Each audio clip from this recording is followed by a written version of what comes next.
Simplihan lang natin ang luto. Sinigang na salmon. Yan. Ilagay ang sangkap. Kamatis, sibuyas, luya, syempre tubig. Di yan mawawala. Hayaan lang kumulo ng mga 15 minutes. After, ilagay na ang pampalasa as you like. After kumulo, ilagay na ang gulay as you like also. Ako, simple lang. Kangkong lang.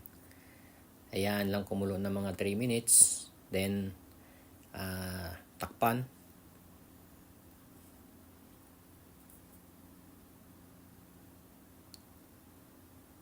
And presto. Ayan na. Pwede nang kumain at humigop ng mainit na sabaw sa malamig na panahon. Thanks for watching.